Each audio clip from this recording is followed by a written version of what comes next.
Começa agora, Evangelho de Cada Dia, com o Padre Romildo Lopes.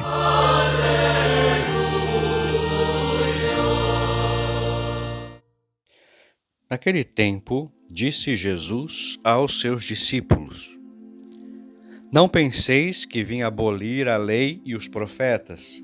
Não vim para abolir, mas para dar-lhes pleno cumprimento.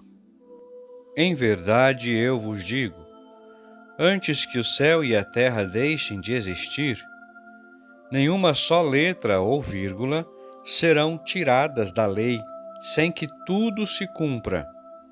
Portanto, quem desobedecer a um só destes mandamentos, por menor que seja, e ensinar os outros a fazerem o mesmo, será considerado o menor no reino dos céus. Porém, quem os praticar e ensinar, será considerado grande no reino dos céus. Palavra da salvação. Olá, meus irmãos e minhas irmãs, sejam bem-vindos a mais um Evangelho de Cada Dia. No Evangelho de hoje, Jesus nos coloca diante de uma questão central da fé cristã. Qual é a relação entre o Evangelho e a lei de Deus? Havia entre alguns judeus da época uma suspeita. Será que Jesus estava destruindo a tradição de Moisés? Por isso ele declara com firmeza: Não penseis que vim abolir a lei e os profetas. Não vim para abolir, mas para dar-lhes pleno cumprimento. Essa frase é fundamental para compreendermos toda a mensagem cristã. Cristo não é um revolucionário que rompe com a revelação de Deus. Ele é o cumprimento da promessa, o ponto final de uma longa história de salvação. Desde Abraão, Deus preparava o coração da humanidade para a chegada do Messias. A lei dada a Moisés, os salmos, os profetas, os sacrifícios do templo, tudo isso apontava para um mistério maior. Esse mistério é Cristo. Santo Agostinho dizia uma frase muito profunda: o Novo Testamento está escondido no Antigo, e o Antigo é revelado no Novo. Quando olhamos para o Antigo Testamento, à luz de Cristo, tudo ganha sentido. Os sacrifícios apontam para a cruz. A Páscoa aponta para a ressurreição. A aliança aponta para a nova aliança no sangue de Cristo. Jesus não destrói a lei. Ele a leva à perfeição. Mas como acontece esse cumprimento? Primeiro, Cristo cumpre a lei com sua própria vida. Ele é o único homem que viveu perfeitamente a vontade do Pai. Nele não há pecado, não há desobediência, não há incoerência. Ele é a imagem perfeita do homem que Deus sonhou desde a criação.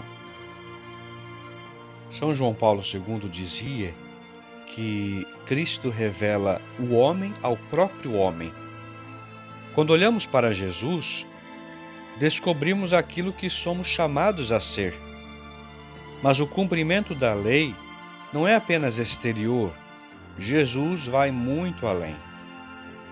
No Antigo Testamento, a lei era muitas vezes vivida de forma externa. Cumprir regras, observar preceitos, seguir normas.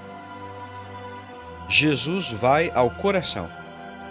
Ele diz: não basta não matar, é preciso não odiar. Não basta não cometer adultério, é preciso purificar o olhar. Não basta amar os amigos, é preciso amar também os inimigos. Aqui está a grande novidade do Evangelho. A verdadeira justiça não nasce apenas de regras, mas de um coração transformado pela graça. Santo Tomás de Aquino ensina que a lei nova é principalmente a graça do Espírito Santo dentro de nós. Por isso, o cristianismo não é uma religião de regras frias, é uma religião de transformação interior.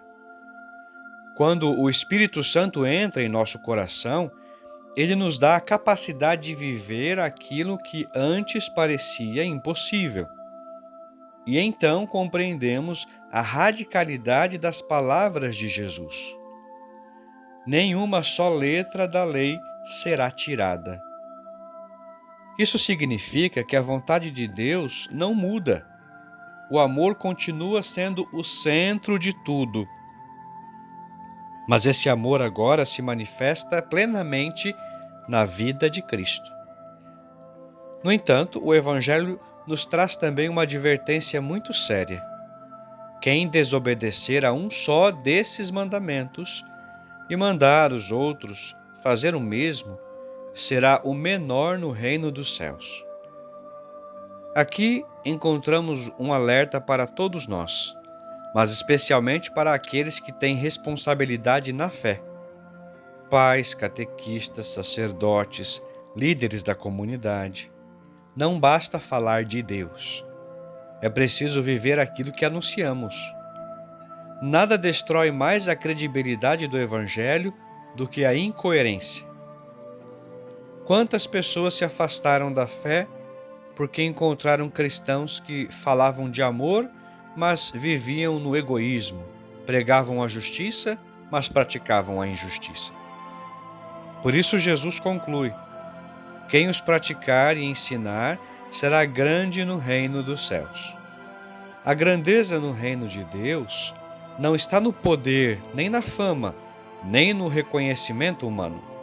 A verdadeira grandeza está na fidelidade silenciosa à vontade de Deus.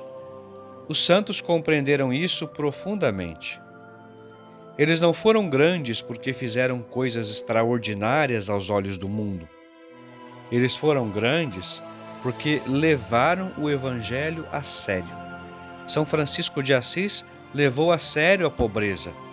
Santa Teresa de Calcutá levou a sério a caridade.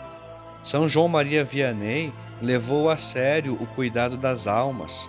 Eles viveram aquilo que ensinaram. E por isso se tornaram luz para o mundo. Queridos irmãos e irmãs, o Evangelho de hoje nos convida a fazer uma pergunta muito pessoal.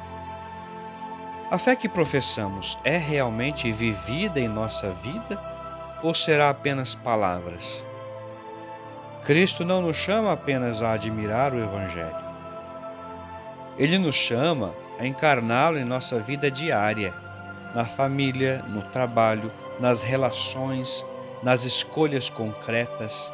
Cada pequeno gesto de fidelidade à vontade de Deus constrói o reino de Deus. Talvez aos olhos do mundo pareça algo pequeno, mas no coração de Deus isso é grande. Que o Senhor nos conceda a graça de sermos discípulos autênticos, não apenas ouvintes da palavra, mas testemunhas vivas do Evangelho. Rezemos assim. Senhor Jesus Cristo, Tu que vieste cumprir plenamente a lei e os profetas, ensina-nos a viver a Tua palavra com fidelidade. Purifica o nosso coração para que não sejamos apenas ouvintes do Evangelho, mas verdadeiros praticantes da Tua vontade.